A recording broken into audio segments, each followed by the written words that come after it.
இந்த காலத்துல நல்லதை சொல்றவங்களே நாட்டுல கொஞ்சம் பேர் தான்டா. அனைவருக்கும் அன்பான வணக்கம். கடந்த வாரம் நான் திருநெல்வேலியில இருந்து சென்னைக்கு என்ன பண்ணேன், ஒரு ஆம்னி பஸ் புக் பண்ணியிருந்தேன். இந்த ஆம்னி பஸ்ல போகும்போது பாத்தீங்கன்னா இடையில சாப்பிட ஒரு இடத்துல நிப்பாட்டுவாங்க. இந்த சாப்பிட்ற இடத்துல நிப்பாட்டும் போது தான் பார்த்தேன், ஓட்டுநர் ஒருத்தர் தான் இருந்தார். அப்ப நான் அவன்கிட்ட கேட்டேன், தம்பி ஆல்டர்னேட் டிரைவர் இருக்காங்கன்னு கேட்டேன். இல்லைண்ணே நான் ஒருத்தன் தான் இருக்கேன் அப்படின்னா. எப்பா சரியா ஓட்டிவாப்பாண்ணே, அண்ணே கரெக்டா ஓட்டுவனே அப்படின்னா. எனக்கு ரொம்ப சந்தேகமா இருந்துச்சு. எப்பா 2 பேரும் ஓட்டுற வண்டியே ஒழுங்கா போய் சேர மாட்டேங்குது, நீ ஒத்தியில ஓட்டுறேன்ற, கரெக்டா ஓட்டுவியானே, தைரியமே போய் பண்ணுங்க, படுத்து தூங்குங்க, கொண்டு போய் கரெக்டா சேர்த்துடுறேன் அப்படின்னா. நானும் என்ன பண்ணேன், ஜோம் பண்ணிட்டு ஆண்டவர் வேண்டிட்டு என்ன பண்ணி போய் படுத்துட்டேன். கரெக்டா பாத்தீங்கன்னா காலையில ஒரு 6 மணி, சென்னைக்கு போய் சேர வேண்டிய நேரம். வண்டி நின்று போச்சு. நின்றுச்சுன்னா சாதாரண இடிச்சு நின்றுச்சு. என்னடா நிப்பாட்டிட்டான், 6 மணிக்கு ஷார்ப்பா என்ன பண்ணான், சென்னை கொண்டு வந்து விட்டுட்டான்னு பார்த்தா சென்னை மாதிரியே இல்லை, ஏதோ ஒரு வயல்காடு மாதிரி தெரிஞ்சுது. அப்படி மெதுவா என்ன பண்றேன், இறங்கி போய் பாக்குறேன், உண்மையிலே வயல்காடு தான். ஒரு முட்டுச்சந்தில கொண்டு போய் விட்டுட்டான். பாக்குறேன், என்ன ஏன் இங்க கொண்டு வந்து விட்டுருக்க அப்படின்னு. இல்லண்ணே வந்துட்டே இருந்தேன், இடையில பாத்தீங்கன்னா நிறைய டிராபிக்கா இருந்துச்சு, சரி என்ன பண்ணுவேன் அப்படி குறுக்க என்ன பண்ணுவோம் பூந்து வந்துடும் சொல்லி பார்த்தேன்.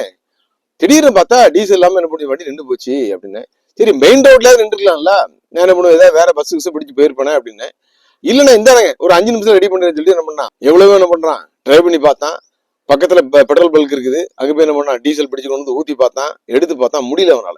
ஏன்னா விஷயம் தெரியணும்ல, ஒண்ணும் தெரியாது, புதுசா என்ன பண்ணி வச்சான் கையில. பஸ்ஸை கொடுத்த உடனே இஷ்டத்துக்கு ஓட்ட ஆரம்பிச்சான். கடைசியில் என்ன பண்ணிச்சு, முட்டு சந்தில கொண்டு வந்து நிப்பாட்டி எல்லாத்தையும் என்ன பண்ணிட்டான், மூச்சு அடைக்க வச்சுட்டான். ஏசி பஸ் வேற, உள்ள காத்தம் வர மாட்டேங்குது, உள்ளே இருக்க முடியல, வெளியே நிற்க முடியல. சின்ன பிள்ளைங்களை வச்சுட்டு என்ன பண்ணாங்க, பெண்கள் எல்லாம் கடும்பாடுபட்டாங்க. அதுக்கப்புறம் கிட்டத்தட்ட 3 மணி நேரம் போராடி தான் நம்ம இருக்கு அந்த பஸ்ஸை ரெடி பண்ணி 6 மணிக்கு விடிய காலில் போய் சேர வேண்டிய பஸ் 11:30 போய் சேர்ந்துச்சு. பாருங்க, ஒரு நாள் பயணம் செய்கிற அந்த பேருந்தோட நிலைமையே ஒரு டிரைவர் ஓட்டினா இந்த அளவுக்கு முட்டுச்சந்தில கொண்டு போய் நிற்கு அப்படின்னா, ஒட்டுமொத்த திருமண்டலத்தை ஒரே மனுஷன் நிர்வாகம் செய்ய முடியுமா? அதாவது அதை முன்னெடுத்து செல்ல முடியுமா அப்படிங்கிறத நீங்க யோசிக்கணும். இந்த சம்பவத்தை நான் எதுக்காக சொன்னேன் அப்படின்னா, திருநெல்வேலி திருமண்டலத்துல கடந்த 3-4 வருடமா ஒரே ஆளு தான் ஓட்டிட்டு இருக்காரு பஸ்ஸை. நான் நினைச்சேன், எல்லாருமே நினைச்சோம், எங்கேயாவது கொண்டு போய் முட்டு சந்தில என்ன பண்ண போறாரு, விட போறான்னு நினைச்சேன். அதே மாதிரி என்ன பண்ணிருக்காரு, இப்போ முட்டு சந்தில கொண்டு வந்து விட்டுட்டாரு. முட்டு சந்திரனா 3 பேர் முப்பிரி நூல் ஆறாதுன்னு சொல்லுவாங்க. ஆனா இங்க பாத்தீங்கன்னா இவர் என்ன பண்ணிருக்காரு, 3 பவர்ஃபுல் சென்டர்ல என்ன பண்ணிருக்காரு, கொண்டு வந்து முட்டு சந்தில விட்டுருக்காரு. கடந்த வாரம் பாத்தீங்கன்னா திருநெல்வேலி திருமண்டலத்துக்கு நீதிபதி, முன்னாள் நீதிபதி, உயர் நீதிமன்றத்தால் நியமிக்கப்பட்ட பாரதிதாசன் என்ன பண்ணிருக்காரு, வந்திருக்காரு. என்ன பண்ணிருக்காரு, அங்க இருக்கிற அட்மினிஸ்ட்ரேட்டிவ் கமிட்டி என்ன பண்ணிருக்காங்க, சந்தித்திருக்காரு. அவங்கள என்ன பண்ணிருக்காங்க, ஐயாவை வரவேற்றிருக்காங்க. அடுத்த கட்டம் என்ன அப்படிங்கறது கேட்டிருக்காங்க. ஆனா பாரதிதாசன் நீதிபதி அவர்கள் ஒரு கையெழுத்தை மட்டும் போட்டுட்டு, அதுல நான் அப்புறம் சொல்றேன்னு சொல்லிட்டு என்ன பண்ணிட்டாரு, கிளம்பிட்டாரு. ஜூலை 15 வரைக்கும் தேர்தல் பற்றி எந்த அறிவிப்பும் கிடையாதுன்னு சொல்லிட்டு என்ன பண்ணிட்டாரு, கிளம்பிட்டாரு. இனிமே என்ன ஆகும் அப்படின்னா, 3 பவர் சென்டர், ஏற்கனவே பேராயர் பாத்தீங்கன்னா ஒரு பவர்ஃபுல் சென்டரா இருக்காரு. எல்லா இடங்கள்லயும் பாத்தீங்கன்னா பிரச்சனை இருக்குது. அவர்களால் என்ன பண்ண, இந்த ஆம்னி பஸ் எப்படி கொண்டு வந்து முட்டுச்சந்தில கொண்டு வந்து விட்டானோ அதே மாதிரி சரியா ஓட்ட தெரியாம கொண்டு வந்து என்ன பண்ணிருக்காரு, விட்டுருக்காரு. அவரை நம்பியும் ஒரு கூட்டம் என்ன பண்ணுது, இங்க அலையுது. அடுத்தது பாத்தீங்கன்னா சினாடு நியமிச்ச அட்மினிஸ்ட்ரேட்டிவ் கமிட்டி, அவங்கள என்ன பண்ணிருக்காங்க, செக்ரட்டரி, ட்ரெஷரர், அவங்கள நம்பி என்ன பண்ணிருக்க ஒரு கூட்டம் இருக்குது. அவங்கள என்ன பண்ணிருக்காங்க, கரஸ்பாண்டன்ட் போட்டிருக்காங்க. கல்லூரிகளுக்கும் பள்ளிகளுக்கும் என்ன பண்ணிருக்காங்க, மேலாளர் அறிவிச்சிருக்காங்க. இப்ப பாத்தீங்கன்னா போதாதுக்கு நானும் இருக்குன்னு சொல்லி என்ன பண்ணிருக்காரு, நமது முன்னாள் நீதிபதி பாரதிதாசன் அவர்கள் என்ன பண்ணிருக்காங்க, கையெழுத்து போட்டாங்க. கையெழுத்து போட்ட நாள்ல இருந்து அவருக்கு என்ன பண்ணும், கப்பம் கட்டணும். மாசம் கிட்டத்தட்ட பாத்தீங்கன்னா ஒரு 2 லட்ச ரூபா என்ன பண்ணும், உங்க காணிக்கை காசை எடுத்து கொடுக்கறதுக்கு தயாராயிட்டாங்க. ஸோ எனவே முன்னாள் உயர் நீதிமன்ற நீதிபதி பாரதிதாசன் அவர்கள் திருநெல்வேலி திருமண்டலத்துக்கு வந்ததுக்கு பிறகு அந்த தேர்தல் விஷயங்கள் பார்த்தீங்கன்னா சூடு பிடிக்க துவங்கி உள்ளது. அவர் பாத்தீங்கன்னா செந்தில்குமார் மேஜிஸ்ட்ரேட் ஒருத்தரையும், அவருக்கு உதவியாக ரமேஷ் அப்படிங்கிற ஒரு பிராக்டிசிங் அட்வொகேட் ஒருத்தரையும் நம்ம நிர்ணயிச்சிருக்காங்க தேர்தல் அதிகாரிகளாக. ஸோ எனவே பாத்தீங்கன்னா திருநெல்வேலி திருமண்டலத்துல மிக விரைவில் என்ன பண்ணும், தேர்தல் விதிமுறைகள், தேர்தல் நடைமுறைகள் ஆரம்பமாகும் என்று கருதப்படுகிறது. இங்க பாத்தீங்கன்னா ஏற்கனவே சொன்னது போல 2 அதிகார மையங்கள் இருக்கிறது.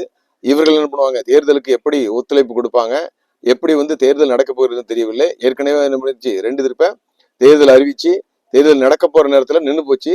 இன்னொரு திருப்ப அப்படி நடக்கக்கூடாது அப்படிங்கறதுக்காக எல்லாரும் கத்தரை நோக்கி ஜெபம் பண்ணுமாறு அன்போடு கேட்டுக்கொள்கிறோம். ஏன்னா பாத்தீங்கன்னா ஒரு நிர்வாகம் இரட்டை மாட்டு வண்டி போதில் தான். 2 பேர் இருக்கின்ற அந்த பேருந்து தான் பயணம் சுகமாக அமையும். அது போல பாத்தீங்கன்னா பேராயர் மற்றும் லே செயலர் தலைமையிலான ஒரு நிர்வாகம் இருக்கும்பொழுது நிச்சயமாக அவர்களுக்குள் ஒரு நல்ல ஒரு அட்டாச்மெண்ட் இருக்கும்போது கண்டிப்பாக சிறப்பாக அமையும். இன்னொரு முக்கியமான தகவல், மகிழ்ச்சியான தகவல், தூத்துக்குடி நாசிரியர் திருமணத்தில் பாத்தீங்கன்னா மக்களால் தேர்ந்தெடுக்கப்பட்ட ஒரு நிர்வாகம் வந்துவிட்டது. அவர்களும் பாத்தீங்கன்னா அவர்களால் முடிந்த அளவுக்கு என்ன பண்றாங்க, இழுத்து பிடிச்சு ஓடுறாங்க. ஆனாலும் ஏராளமான குறைகள் வந்து கொண்டிருக்கிறது. நமக்கு வருகின்ற எல்லா விதமான தகவல்களையும் உங்களிடத்தில் நான் சொல்லிக் கொண்டிருக்கிறேன். தற்போது வந்து பாத்தீங்கன்னா தூத்துக்குடி நாசிரியர் திருமண்டலத்தில் நீண்ட நெடுங்காலமாக நாம் காத்திருக்கின்ற அந்த பேராயருக்கான தேர்தல் தேதி அறிவிக்கப்பட்டிருக்கிறது. வருகின்ற செப்டம்பர் மாதம் 9ஆம் தேதி தூத்துக்குடி நாசிரியர் திருமண்டலத்தின் பேராலயமான நாசிரியர் திருவுள்ள பேராலயத்தில் வச்சு அதற்கான தேர்தல் நடக்கும் என்று அறிவிக்கப்பட்டுள்ளது. மிகுந்த மகிழ்ச்சியான ஒரு விஷயம். கடந்த 2 பேராயர்களை தூத்துக்குடி நாசிரியர் திருமண்டலம் இழந்துள்ளது. அது வந்து பாத்தீங்கன்னா இன்றும் மிகப்பெரிய ஒரு அவப்பெயராக தூத்துக்குடி நாசிரியர் திருமண்டலத்துக்கு எல்லா திருமண்டலங்களிலும் தொடர்கிறது.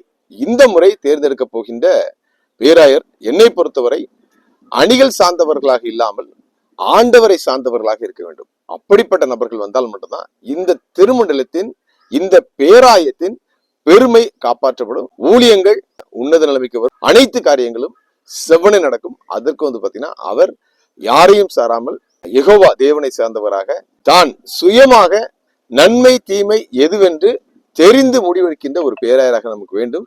இப்பொழுதே ஜெபிக்க ஆரம்பித்து விடுங்கள்.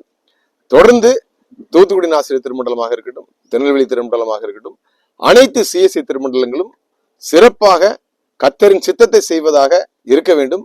அதற்காக நமது பிரமின் குரலும் எந்த விதமான சமரசமும் இன்றி தொடரும். அனைவருக்கும் நன்றி.